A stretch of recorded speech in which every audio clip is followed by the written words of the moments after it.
시간이 많이 없으니까 일단 조금 설명 나갈 거 먼저 할게요. 우리 선생님이 이 전반 수업하면서 정리해 놓은 건데, 이거를 적기보다는 좀 시간을 좀 단축하는 의미에서 이거를 그냥 놔두고 바로 그냥 설명으로 나갈게요. 여러분 나중에 이거 정리 좀 해주세요. 자, 우리가 지금 이번 단원은 형용사에 관련된 부분을 공부를 할 겁니다. 자, 그럼 제일 먼저 우리 지금 책에 나와 있는 것처럼 형용사는 어떠한 역할을 하느냐라는 게 이제 중요합니다.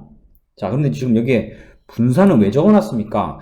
우리가 바로 전 단원에서 배웠던 이 분사도 이 형용사의 한 종류죠. 그죠? 현재 분사, 과거 분사도 명사를 꾸며주는 역할을 하기 때문에 이 분사도 이 형용사라고 하는 것의 한 종류로 쓰였다라는 거, 그 얘기고. 자, 그럼 이 분사를 포함하여 모든 형용사가 하는 역할이 무엇입니까? 그럼 제일 먼저 수식의 역할이 있고, 두 번째 서술의 역할이 있습니다. 수식이라는 건 우리가 알고 있는 분사가 하는 역할 같죠. 명사를 이렇게 꾸며주는 역할을 하는 거를 말합니다. 아시죠? 그래서 우리 지금 책에 나와 있는 아래 문장 보시면 stories, 이야기들이라는 이 단어를 재미있는 이라는 이 fun이라는 형용사가 앞에서 수식을 해줍니다. 보이시죠? 이렇게 명사를 바로 앞이나 또는 뒤에서 수식해주는 이러한 경우에 우리가 형용사가 수식의 역할로 쓴다. 근데 뒤에서 수식해준다고요? 그거는 바로 다음 문장. I like to eat something, 그 다음에 sweet, 달콤한 어떠한 것을. 이거는 왜 뒤에서 수식해주죠? 그 이유는 다른 게 없습니다. sweet가 특징이 있는 게 아니고 바로 이 thing이란 단어, 영어에서 자, 어떠한 thing 또는 어떠한 body, 어떠한 one, something, anything, body는 everybody, nobody 또는 someone, anyone 등등등 이런 단어로 끝나는 명사는 반드시 뒤에서 형용사가 이렇게 뒤에서 수식을 해주는 이런 지켜야 될 절대적인 룰이 있습니다. 그 이유 아니면 뒤에서 꾸며주는 역할이 있진 않아요. 자, 이렇게 수식하는 역할이 있고, 두 번째는 서술적 역할이다라는데 이걸 우리가 많이 했었어요. 서술이란 말은 다른 말로, 그렇죠? 바로 영어에서 보어의 역할입니다.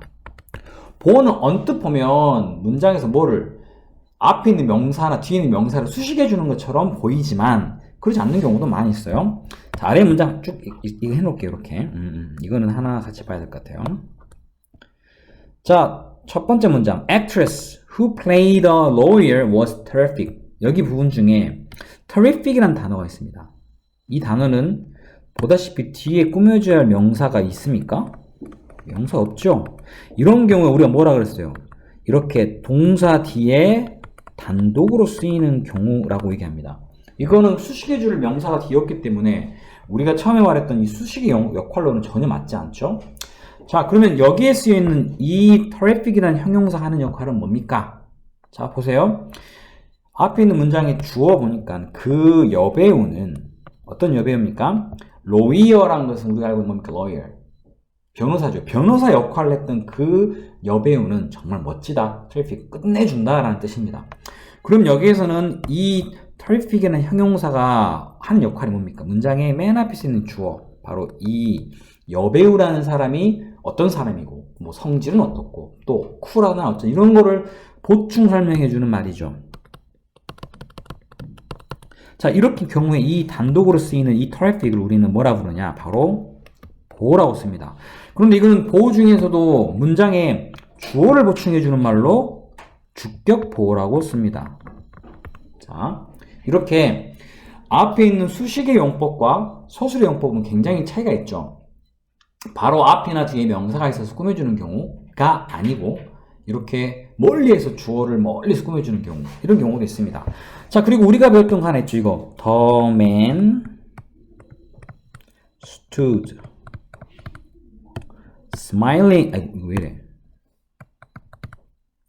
그 다음에 뒤에 잠깐만요. 한번 껐다 켤게요. 이게 한 번씩 이상하게 해가지고 이상하네.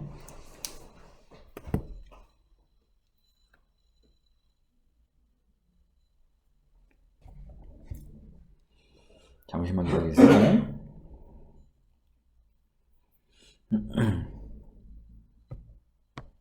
자, 갑자기 지금 자, 그 남자는 서 있었습니다. 거기에 there 그럼 뒤에 갑자기 뭐 smiling 이렇게 하고 문장이 끝났습니다. 이런 경우. 자, 이 문장에는 the man이라는 게 주어고 stood가 동사입니다. 그런데 뒤에 이 smiling이라는 단어 기억나세요? 우리가 방금 앞 단원에서 배웠던 바로 현재 분사입니다. 해석은요, 그는 거기에 서 있었는데 웃으면서 서 있었다라는 뜻입니다. 그러면 이 현재 분사인 이 smiling도, 현재 분사도 뭡니까? 우리가 알고 있는 형용사죠. 그죠? 역할은 앞이나 뒤에 있는 명사를 수식해주거나 아니면 서술적 역할입니다. 그럼 여기서는 수식해줄 단어가 없죠.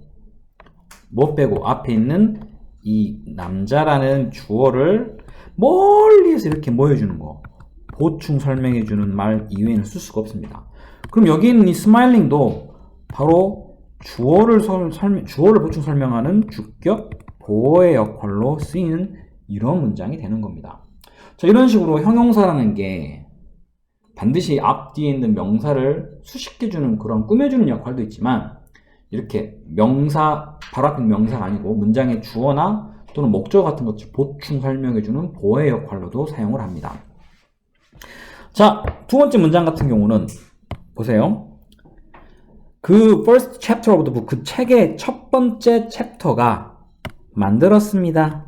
중요한 건 누구를? 나를. 그러면 앞에 있는 그 챕터라는 게 이때 문장이 주어져. 얘하고 뒤에 있는 me하고 같습니까? 같으면 보호입니다. 다르죠? 그럼 얘를 우리 뭐라고 합니까? 목적어라고 불러요. 자, 우리는 지금 뭐라고 그 뒤에 있는 sleep이라는 단어를 쓰려고 그러는데, sleep는요, 여기에서 결론부터 말씀드리면 앞에 있는 나라는 사람이 어떤 상태인지를 보충 설명하는 말이에요. 다른 말로 보호죠. 선생님, 명사 꾸며주는 걸로 쓰면 안 됩니까? 일단 우리가 알고 있는 someone, anyone과 같은 그런 것, thing이나 body로 끝나는 단어가 아니면, 이게 만약에 명사인 me를 꾸며준다면 sleepy가 앞에 쓰여야 되는 게 첫 번째고, 두 번째는 대명사 중에 목적격 대명사는 꾸며줄 수가 없어요. 대명사는 day를 beautiful day 쓸 수 있나요? 안 되죠. 대명사는 꾸미는 자체가 불가능해요. 명사 수식처럼. 자, 그렇기 때문에 여기에 있는 sleepy는 앞에 있는 me라고 하는 목적어를 보충 설명하는, 그러면 얘는 뭡니까? 바로 목적격 보호라고 쓰는 단어가 되는 겁니다. 자, 영어에는 보호는 주격 보호, 목적격 보호 등이 존재합니다. 자, 이렇게 우리가 이제 되면, 자, 위에 선생님이 서술적 용법이라 해가지고 요렇게 각각 이 서술적 용법은 보호의 역할을 한다. 그 중에 보호라는 그 문장에서 주어를 보충 설명하거나 목적을 보충 설명하는 그런 역할을 한다라고 체크해 놓으신 거 좀 눈여겨보시면 되겠고, 이거랑은 좀 별건데 여기 부분 하나 해보고 싶어요. 어떤 거냐? who, 이 who 뭡니까? 관계대명사죠. 무슨 격? 뒤에 played라는 동사로 나오는 거 봐서 주격 관계대명사입니다. 그럼 우리가 기억나시는지 모르겠지만 요렇게 해서 who부터 이 지금 주어와 동사 앞에 있는 이 lawyer까지 이렇게 가로를 치죠. 얘는 뭡니까? 또 다른 하나의 문장입니다. 그죠? 그런데 재밌는 게 있어요. 뭐냐? 이 who played the lawyer라는 이 문장이 형용사라는 거 혹시 아세요? 바로 이게 관계사절이죠. 관계사절. 관계대명사절. 관계대명사는요, 형용사절입니다. 왜요? 바로 형용사하는 역할이 뭐라 그랬죠? 명사를 수식해주거나 그런다 그랬죠. 이때는 이 actress라는 우리가 선행사라는 게 명사잖아요. 얘를 이 뒤에 있는 who부터 lawyer까지가 이렇게 꾸며주는 역할을 해요. 또는 수식하는 역할을 해요. 그렇기 때문에 얘는 형용사입니다. 그러니까 이 문장 전체에서는 아까 말했던 terrific이라는 이 단이라는 단어도 형용사지만 놀랍게도 관계사가 포함되는 여기도 형용사입니다. 알겠죠? 그럼 얘도 역할은 똑같아요. 근데 왜 얘는 뒤에서 꾸며줍니까? 당연히 두 번째 문장이고, 그 다음에 꾸며줘야 될 단어가 너무 길기 때문에 앞에서 꾸며줄 수는 없어요. 이런 형태로 쓰인다는 것까지. 자, 이게 기본적인 형용사의 역할이고, 자, 그 아래 갑시다. 주의해야 할 형용사라는 거. 이 중에 뭐 main이란 단어, chief이란 단어 등등등등등은 수식용법이란 말, 뭐 이런 거 너무 어려워요. 수식이란 말은 말 그대로 이렇게 명사를 앞에서 이렇게 꾸며주는 역할이라는데 이걸 어떻게 다 외웁니까? 이건 못 외웁니다. 이게 아니고 두 번째 바로 서술적 용법에만 쓰이는 형용사라는 게 있습니다. 그리고 선생님 거기 보면 옆에가 alive, alike, awake, 뭐 등등등 나와 있죠. 모르는 단어 있습니까? alive는 살아있는, alike는 닮은, awake는 깨어있는, asleep은 자고 있는, afraid는 두려워하는, allone은 외로운. 그렇죠? 이러한 단어들인데 전부 뭘로 끝났어요? 뭘로 시작했어요? A로 시작됐죠. 이렇게 시작되는 단어들은 특징이 그 뒤에 이렇게 명사가 있어서 이 명사를 수식해주는 역할, 이게 바로 수식의 역할이죠. 이렇게 절대 쓸 수가 없어요. 그럼 어떻게 써야 됩니까? 얘들은 어떻게 써야 될까? 방금 요거처럼 alive 봅시다. All my grandparents are alive. 보다시피 뒤에 꾸며주는 명사 없죠? 얘가 하는 역할은 바로 서술. 서술이란 것은 여기에서는 문장의 주어인 나의 모든 조부모님을 뒤에서 이렇게 꾸며주는 주격보어. 주격보어의 역할을 하고 있는 거예요. 자, 주격보어란 것은 아까 말했던 서술적 역할로 쓰이는 그런 단어란 뜻이죠. 이렇게 단독으로만 쓴다고 생각하면 됩니다. 단독으로. 명사를 꾸밀 수 없이. 오케이? 이렇게 쓰이는 게 문장에서 있다라는 거 알아두시고. 자, 일단 좀 적어주세요. 자, 그 다음에 자꾸 이상하게 나오네. 수식어로 쓰일 때와 보어로 쓰일 때가 의미가 다르다는 말은, 수식어로 쓰인다는 말은 이렇게 certain이라는 단어가 뒤에 있는 명사를 이렇게 꾸며주는 경우 있죠. 이 단어랑 보어로 쓰인다는 말은 아까 했던 뭐야? 서술적. 다시 말해서 단독으로 쓰입니다. 혼자. 바로 여기 문장처럼 I am certain. 뒤에 대절은 명사가 꾸며진 명사가 아니죠. 그러면 이 certain과 이 certain은 똑같은 단어인데 뜻이 달라요. 명사를 꾸며줄 때 certain은 어떤이란 말로 씁니다. 그런데 단독으로 쓰이는, 다시 말해서 서술적 용법으로 쓰이는 certain은 확실한이란 뜻이에요. 어때요? 헷갈리겠죠? 그래서 아래 문장 I'm certain that, 나는 확신하다. 당신이 아주 좋은 시간 거기서 보낼 거라는 걸. 그래서 이때 certain은 우리가 알고 있는 뭐 sure와 같은 뜻으로 사용하는. 근데 위에 있는 certain은 전혀 다른 뜻이죠. 그죠? 이렇게 쓰인다는 거. 또 두 번째 것도 present. 내가 알고 있는 present는 선생님 선물인데요. 그건 여기 없어요. 명사가 아닌 형용사로 쓰여야 하기 때문에 chairman이라는 명사를 꾸며주는 이 present는 현재의란 뜻이에요. 그런데 단독으로 쓰이는 present는 우리가 알고 있는 무엇과 반대되는 absent, 결석한의 반대, 출석한이라는 뜻이에요. 전혀 달라버리죠. 이렇게 이런 단어들이 어떻게 쓰이는지를 여러분 잘 확인을 해보셔야 됩니다. 잠석한, 출석한, absent 반대말이에요. 결석한, 그죠? 자, 그 다음에 보통 뭐 이제 의미 차이가 있는데 이런 단어는 여기서 봐서 우리가 찾을 수가 없고 아래 부분에 나와 있는 것들 조금 확인을 해보세요. 이거는 단어다 보니까 뭐 이거는 이런 어떤 그 공식에 의해서 씁니다라고 말할 수가 없어요. 여러분 지금 특히나 하고 있는 수거랑 단어 나와 있는 거기 있는 요것들을 좀 잘 모아서 그 단어 시험을 보게 해놓긴 했는데 대충 뭐 imagine하면 뭐 상상 관련돼서 그냥 대충 적어버리는 경우가 많죠. 근데 뭐 imaginable과 그다음 imaginative는 전혀 다른 뜻이에요. imaginable는 뭔가를 상상하는, 근데 imaginative는 상상력이 아주 풍부한이란 뜻이에요.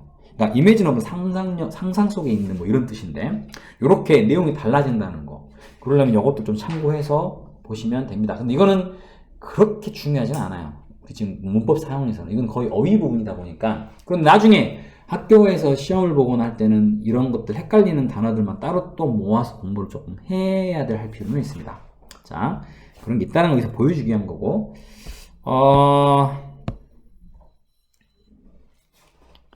두 번째 것까지만 나갈게요. 두 번째 것까지만. 자, 너무 쉬우니까. 쉬운데 또 막상 안 할 수는 없어요. 또 보시면, 자, 우리가 이제 뭐 수량을 나타내는 형용사, 이거는 여러분 잘 알고 있는 많은, many나 much냐, 적은의 뜻은 뭐 있냐, some은 어떤 이런 식으로 것들 나타내는데, 그거는 별로 중요한 게 아닌데, 일단 셀 수 있는 명사랑 쓸 수 있는 게 뭐냐. 자, 일단 many accidents라는 이러한 것을 쓸 때는 많은 s를 쓴다면 many를 쓰겠죠. 명사로 꾸며주는. 반면에 셀 수가 없는 경우는 much를 쓰겠죠. 이거 당연한 거죠.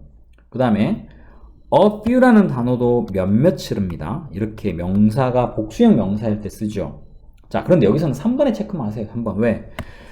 few는요, 우리가 보통 a few와 반대말로 쓴다라고는 하지만 이게 중요한 게 아닙니다. few는요, 그냥 기본적으로 부정어입니다. 부정어. 아래 써져 있군요. 얘는 부정어입니다. 부정어. 얘가 쓰이는 순간 그 문장은 부정문으로 보셔야 됩니다. few shops가 들어가는 순간 몇몇의, 여기서 내용상 보니까 몇몇의 그 가게들이 손으로 만든 옷을 판다가 아니고 거의 손으로 만든 옷들을 파는 가게가 없다가 됩니다. 아니면 거의 팔지 않는다는 말로 부정어가 된다는 거.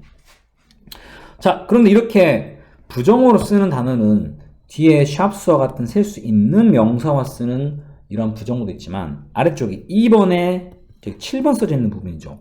왜? interest라는 것은 셀 수 없는 명사이기 때문에 여기는 little을 쓸 수 few를 쓸 수 없어요. 하지만 little을 쓰면 욕도 역시 a few의 반대말인 few처럼 부정어가 돼버려요. 들어가는 순간. 그럼 해석이 어떻게 될까? 이 문장은 많은 사람들은 철학에 대해서 관심을 거의 갖고 있지 않다라는 부정어가 돼버려요. 항상 명심하세요. 그 문장에서 우리가 독해를 하다 보면 이 문장이 뒤에 문장하고 연결관계를 보죠. 보는데 긍정적 내용이 갑자기 부정적 내용이 바뀌는 경우가 있어요. 이런 단어가 들어가는 순간. 근데 이거를 약간이란 말로 해석을 해가지고 또 몇몇이란 말로 해석을 해가지고 쓰는 순간 부정 문장이 긍정문으로 바뀌어버리니까 내용이 완전 바뀌어버려요. 그럼 그래서 글을 우리가 다룰 때 그래서 지은이가 강조하는 부분이 부정적인 면인지 긍정적인 면인지를 완전히 잘못 파악할 수가 있다는 거. 그거 좀 조심하셔야 되겠고. 뭐 아래 나와 있는 요거 있는데 우리가 이건 별로 중요하지 않아요. 뭐 많은의 뜻을 나타내는 단어로 a lot of나 plenty of나 이런 단어는 셀 수 있든 셀 수 없든 다 쓸 수 있다. 명사 앞에. 이거는 뭐 크게 중요한 건 아닌 것 같아요. 뭐 이런 게 있다라는 정도만 하시면 되겠고. 자, 그 다음에 아래는 요겁니다. 우리가 더 플러스 형용사야, 형용사. 자, 그러면 뭐뭐한 사람들이란 말로 써요. 보통 뭐뭐한 사람들. 근데 여기다 분사를 집어넣는 이유는 분사도 역시 뭡니까? 형용사죠. 제일 많이 쓰는 게 아래 부분 보세요. The injured. injured란 단어는 부상을 입히다는 동사인데 이렇게 ed가 들어간 순간 이거는 뭡니까? 과거 분사죠. 과거 분사를 더 뒤에 쓰신다고요? 네. 왜? 얘는 형용사잖아요. 그죠? 그런데 그러면 injuring은 부상을 입히는 이고 injured는 부상을 당하거나 그 부상 입단 행동이 끝난 사람들이죠. 그래서 더를 붙이면 뭐뭐한 사람들이는데 부상을 누군가에 의해 당했다거나 이미 당해서 부상을 입어서 지금 병원에 있다거나 이러한 아픈 사람들, 부상을 당한 사람, 부상자들이라는 말로 쓰이는 복수형 명사가 됩니다. 이렇게. 자, 이해되십니까? 그러면 the rich도 원래는 rich people이라는 단어로 바꿔 쓸 수가 있어야겠죠. 이렇게. 자, 그런데 이제 우리가 좀 달라요. 더 플러스 형용사나 분사를 똑같이 쓰는데 이게 눈에 보이지 않는 단어인 경우는 추상명사로도 쓸 수 있습니다. 눈에 보이지 않는 명사. 거기 보세요. The unknown. unknown은 알려지지 않는 사람들이 아니고 알려지지 않은 것이라는 말로 사용할 수 있습니다. 그러니까 모든 더 플러스 형용사는 다 뭐만 사람들이냐? 그건 아니에요. 이렇게 문맥에 따라서 그러한 사람들을 의미하기도 하고 또는 두 번째 거 보세요. Putting forth your greatest effort. 당신의 제일 많은 노력을 자, 뭐 이렇게 한다는 것은 불가능한 것들을 가능하게 만든다는 말로 여기에 쓰이는 이 impossible은 명사입니다. 게다가 여기서는 make란 단어의 목적으로 쓰입니다. 와, 그럼 the impossible은 불가능한 사람들 그런 거 없죠. 불가능한 것이라는 명사. 그러니까 impossible thing이란 단어로 우리가 굳이 말한다면 이렇게 바꿔 쓸 수가 있겠죠. thing이나 things로. 자, 사람들인 경우도 있지만 이렇게 어떤 대상을, 왜? 불가능한 것이 먼저 눈에 보이진 않죠. 이거를 가능하게 만들 수 있다. 라는 뒤에 것은 형용사로 쓰이는 거고, 이런 식으로 더 플러스 형용사는 우리가 방금 말한 것처럼 어떤 사람들이란 말로 쓰이지만 우리가 눈에 보이지 않는 추상적인 명사를 가리키기도 한다 라는 것까지 오늘 우리가 하겠습니다. 내가 숙제가 이제 오늘은 지금 우리가 진도를 많이 못 나가서 85하고 87까지 일단 하시고, 자, 그리고 여러분 가지고 있는 저거 있죠? 그 뭐죠? 어법 문제. 그거 저번에 100 몇 번까지 했었죠? 내 기억에 104번까지 했거든요. 여기까지 했으니까 오늘은 105번부터, 자, 누가 한번 페이지 봐보세요. 좀 딱 떨어지게 합시다. 갑자기 막 번호로만 하지 말고 105부터 100 끝이 몇이에요? 115? 115까지. 야, 그럼 다 끝났네요. 아우, 선생님의 아주 영리한, 자, 분석. 자, 여기까지 하면 다 끝납니다. 그럼 이제 이런 걸 안 하는 게 아니라 이게 엄청 많아요. 근데 여러분 어때요? 어법 전형 문제들 이렇게 어법 만들어내는 좀 풀다 보면 지금 처음엔 좀 어렵고 많이 틀리는데 갈수록 유사한 형태 계속 나오면 눈에 익어요. 그러면 이제 이거 학교 시험 볼 때 이런 것들 나오면 금방 자신 있게 할 수 있습니다. 자, 여기까지 일단 숙제로 우리가 하겠습니다.